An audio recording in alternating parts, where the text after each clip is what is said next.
Monsieur le Président du Conseil, Mesdames et Messieurs,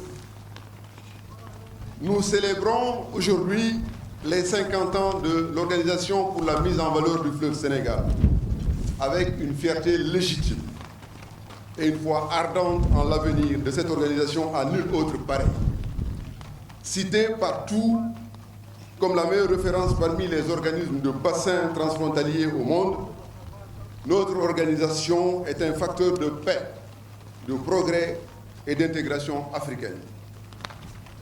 Mesdames et Messieurs, aujourd'hui n'est pas un jour du bilan, c'est un jour de mémoire. Mémoire de l'acte historique qui a transformé le bassin du fleuve Sénégal en un espace de paix et de progrès. Le mérite revient d'abord au père fondateur de l'Organisation des États riverains du Sénégal. Je veux nommer Feu Président Sékou Touré, Feu Président Modibo Keïta, Feu Président Mokhtar Ould Daddah et Feu Président Léopold Sédar Senghor.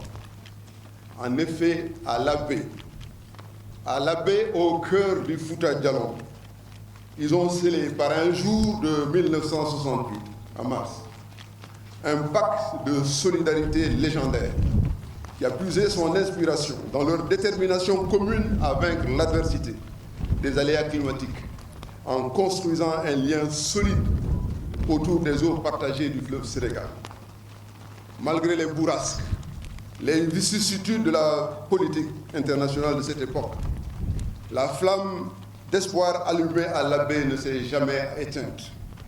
Elle fut ravivée le 11 mars 1972, lorsque Feu le président Mokhtar Ould Daddah, Feu le président Moussa Traoré et Feu le président Léopold Sédar Senghor décidèrent de porter sur les fonds baptismaux l'Organisation pour la mise en valeur du fleuve Sénégal. Ainsi débuta la formidable aventure de notre organisation commune. Aujourd'hui est donc un jour de commémoration, un jour d'introspection, de réflexion, un jour de projection vers un avenir plus radieux.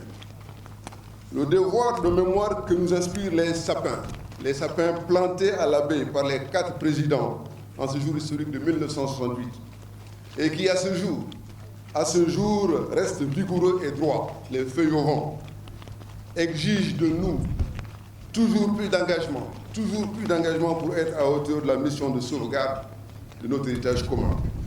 Mais ce que l'OMS a construit, c'est la paix et c'est la stabilité.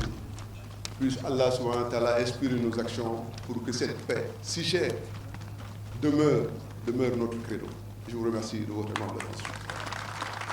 Je voudrais, mesdames et messieurs, avant de regagner ma place, vous appeler tous et toutes à une minute de silence. Nous avons perdu notre secrétaire général il y a à peu près un mois.